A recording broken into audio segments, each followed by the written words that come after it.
At 8:07 p.m., three men in crisp black polos that said HOA security tased me in my own driveway while my 10-year-old watched from the front window. They called it curfew enforcement. I call it the moment the mask slipped. And yeah, that happened right in the middle of Silverbrook Hollow, where the loudest sound is supposed to be a sprinkler ticking under a pink sky. You want the truth? The only thing they tested that night was my restraint. Let me back up a sec. It started with a piece of paper taped to my mailbox, official serif font. Trying way too hard to be Royal Silverbrook Hollow Homeowners Association, a seal, signatures, the whole theater, announcing a mandatory 8:00 p.m. to 6:00 a.m. curfew. Not for teenagers or noise for our mailboxes, as in do not approach, do not open, do not step outside. Fines will be assessed. Thank you for your compliance. I laughed. Crumpled it, tossed it in recycling, then set baking soda and vinegar next to my daughter's shoebox volcano because Lily's science project was due. And priorities matter. I'm an ex-Marine who now builds custom V8s under the sign Walker Garage IEDs in the desert. Taught me scale a mailbox, curfew. Didn't even ping the radar. You know what I mean. We wrapped the volcano by 8:05. Lily's grin big enough to light the cul-de-sac, and when I stepped out into that bruised orange summer dusk to grab the mail, habit is a stubborn animal. The street looked like a postcard, trimmed hedges, flagstones, someone barbecuing 3 doors down. The van arrived without headlights, moving quiet and wrong, a matte panel shark cutting the water, and 3 guys poured out before it fully stopped, each carrying a taser with the yellow cartridges snapping like mean little thunderbugs. Lily inside, I barked, old training snapping on like a switch, and when I heard the lock catch behind me, that protective calm turned diamond hard. They tried a 3-point rush textbook. Only if you've never read the textbook. And the first one's wrist popped the moment I turned his momentum and used him as cover. The second ate his buddy's shoulder blades and Marjorie Peck's prize petunias.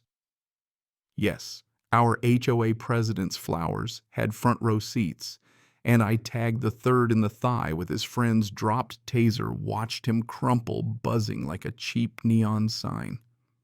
They scrambled to the van, dragging Twitchy, peeled into the night, and I was left standing there with my chest heaving and the ozone tang in my throat helmet camera still perched on the mailbox post where I dropped it after the ride home, recording everything, the van, the goons, the quiet. That's when the words I'd ignored in the scuffle rewound clean as a bell. The guy whose wrist I'd bent had looked past me at my lit-up address numbers and gasped, "Wrong house." And my stomach went cold.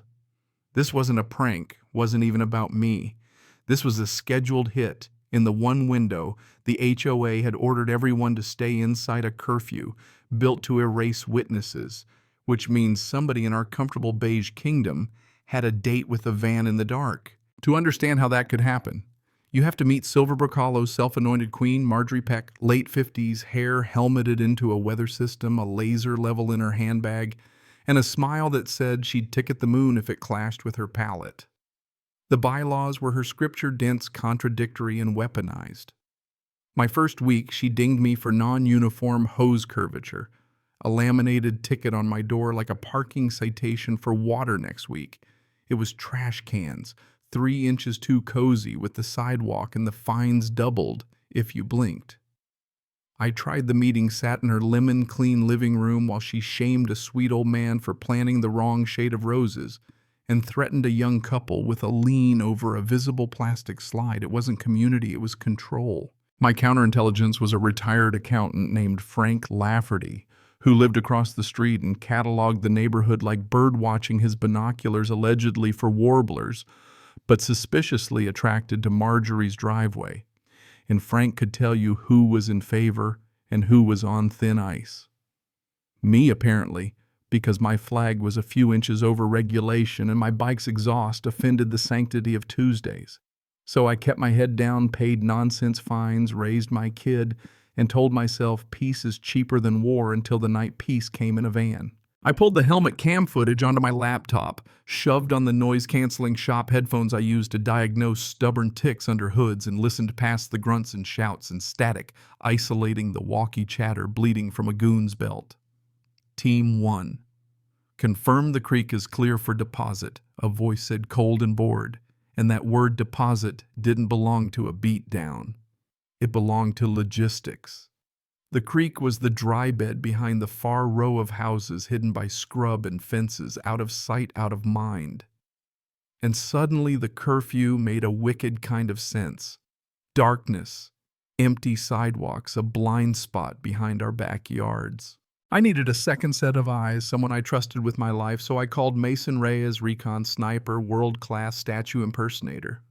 Now private security for executives who need saving from themselves. Scale 1 to call an airstrike, he asked, and I said 7, with room to grow. 2 hours later, his ridiculous lifted Jeep idled a block away, and he melted into my backyard with the duffel night vision goggles and the face of a man who has missed this too much. We crawled to the tree line and waded dirt in our teeth, breath slow, and an hour later, headlights slithered along the service road. Not SUVs, not pickups, tankers, the big industrial kind that carry things you don't spill on purpose. Men in heavy work gear rolled hoses to the creek bed, open valves, and a dark, viscous stream hissed into the dust, the stink slapping us. A second later, chemical metallic wrong, and my blood just froze. This wasn't about beige paint or coiled hoses. It was felony poison under cover of an HOA bedtime.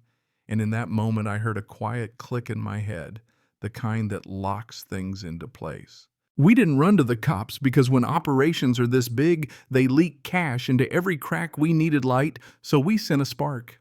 I cut a tight clip of the driveway, attack van silhouettes, no audio, no wrong house, and from a burner sent it to a local bulldog blogger, Tessa Quinn, as concerned, resident notes, rising crime. Then I sat back and watched who ran to stomp it out. Marjorie went nuclear, called it a smear by a disgruntled newcomer, jacked dues for enhanced patrols, denied attacked inverted victimhood, a bully's trifecta. And that told me we were stepping on the right toes. Then they cut my brake line clean and deliberate while I was driving Lily to school. Pedal went soft. I yanked the emergency brake, stopped with inches to spare, and climbed out with my hand shaking and something ugly howling in my chest. I pulled Lily out of school that afternoon, sent her with Mason to his sister's place 2 towns over, and turned my quiet home into a hedgehog.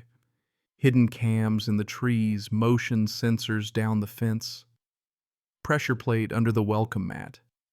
And that night the drones came, 5 little black wasps with single red eyes humming over my roof, mapping my life like they owned it. Message received. Mason treated the drones like parts lists, gimbal flight controller frequency, and after 48 hours of coffee and code, he tied that exact configuration to a boutique contractor called Sentinel Ridge Security, a clean website for dirty work, and Sentinel's public clients, led to a name that yanked the slack out of my breath. Novodyne Materials, the multinational that builds towers of glass downtown and buys billboards about sustainability. Mason kept digging and found lawsuits in other states that evaporated whistleblowers, who recanted journalists, who walked away mid-story. Novodyne didn't just have lawyers, they had erasers. And on the board of directors, a local name with a perfect haircut, Councilman Thomas Hale, ribbon cutter, speech giver guy, who handed Marjorie a community leader plaque 6 months back, which in hindsight felt like an inside joke. Before we could set the next step, blue lights pulled me over for a broken tail light. I'd checked that morning. One officer chatted while the other circled to the passenger door. Then he tilted his flashlight down and said, "What's that?" And there on my floor mat sat a baggie of white powder that hadn't been there 5 minutes ago. "Step out," the first one said, hand hovering his holster. And just like that, I was cuffed, labeled, processed. "Fentanyl," they said, and the world tilted. The public defender told me to plead, do a little time, make peace with the system. And I stared at the floor and saw my garage padlocked, my kid visiting through glass, my neighborhood choking behind fences, while the tankers kept hissing in the dark. Mason posted bail, handed me coffee with a stupid joke about selling his vintage G.I. Joes, and once the house swallowed us, he dropped the grin. "We don't fold," he said, quiet as a knife, not to some councilman who thinks he can put you in a cage because you saw behind the curtains. He wasn't giving a speech. He was handing me my spine, and I picked up the old sat phone from a box I swore I'd never open again. I made 3 calls to men who answer when a brother says the word, and by the next sunset our mission board sat on sawhorses in my garage, a map of Silverbrook covered in grease pencil and tape. We called it Operation Smokey Bear, and the plan was legal theater flood the zone with light and let their own momentum smash into a wall. Leo showed up with movie-grade smoke generators that pumped dense, non-toxic clouds. Marcus cracked a narrow back door in the county's alert system so a targeted evacuation text would hit our 2 sectors. And Ghost the Quiet One, who can stand 3 feet behind you and vanish, took position near the service road to call the convoy. At 9:15, the phone screamed, "Wildfire, evacuate sectors." 4 and 5. The smoke rolled, neighbors spilled onto the street in confused waves, and I swear you could hear Novadine's calendar groan. They couldn't cancel $1 million dump, they had to rush. Eyes on Ghost whispered 2 tankers, a lead car moving fast, and Mason's long lens locked onto the kill zone, a stretch of road lined with our hidden cams and lit by our portable towers. And we pushed the live stream out under a question: what's Novadine dumping behind Silverbrook? The view count ticked up 100,000s, and then the first twist hit the men pouring from the lead car. Weren't clumsy goons with tasers, they were Sentinel pros in plate carriers with short-barreled rifles, and one lifted a scanner, barked, "We're lit. It's an ambush," and opened fire. Not at us. They couldn't see us at the first responding cruiser nosing into the smoke. The cruiser skidded into a ditch, siren wailing, and every hair on my arm stood up. We'd wanted exposure. We'd triggered a firefight. Before panic could amputate the plan, the second twist stepped out of the lead car in a pantsuit, and Pearl's voice curdled with rage. Marjorie Peck herself on site, stabbing the air and yelling, "Finish the dump deal with that." And the camera caught her clean as daylight. And then, because the universe has a wicked sense of humor, Frank Lafferty decided my stay inside speech was advisory. He power walked out with his camcorder, found an angle none of our cameras had, and recorded a sleek black sedan sliding up behind the convoy door opening on Councilman Thomas Hale as he talked on his phone and looked like a man who just realized the tide went out and he's not wearing pants. Frank's shaky footage stitched the boardroom to the creek in one unbroken line. Sirens multiplied, rotors thumped the air, and within minutes we had county sheriffs, state troopers, hazmat teams, and then those black SUVs with 3-letter acronyms on the windbreakers. Our anonymous tips had done their job. The Sentinel shooters took one long look around at the badges and the cameras and put guns on asphalt, smart enough to live to testify. Marjorie went feral, shrieking about slander and standards as an FBI agent read her rights. Hale tried statesman mode. "I'm here to assess the emergency," which would have played better if Frank hadn't already handed over time-stamped footage of him arriving before the first cruiser. We didn't play heroes. We ghosted back through the trees because the point wasn't glory, it was daylight. And daylight does the heavy lifting. In the days that followed, the avalanche rolled Clean Water Act. Violations, conspiracy, racketeering, falsifying public records, you name it. And with the live stream, the helmet cam, Mason's drone trace, ghost time stamps, Frank's camcorder, and a community that finally found its voice, the cases weren't just strong, they were airtight. Marjorie took a plea Hale too, and Novadine's executives learned the exact acoustics of a federal courtroom while their PR billboards came down at dawn. The HOA was dissolved by court order, its bylaws declared predatory, and for the first week afterward, the neighborhood felt drunk on color doors, painted bright hoses, left artfully chaotic kids' bikes leaning wherever they fell, and nobody measuring anything with a ruler. The planted baggy charge against me evaporated with a public apology from a police chief who cleaned house hard, and a class action settlement from Novodyne carried more zeros than I knew how to say out loud. I didn't buy a boat, I bought the creek every poisoned acre, and we paid for the cleanup like it was a moon landing.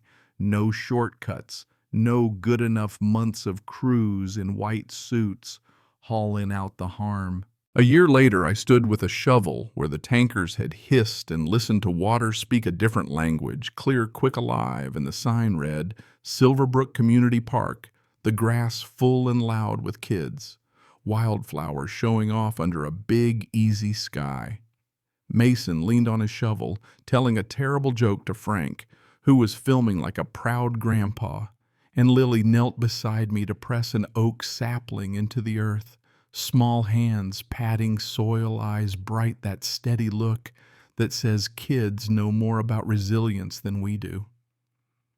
I wrapped an arm around her and felt something settle in my chest, not triumph, exactly more like a clean breath after a long dive.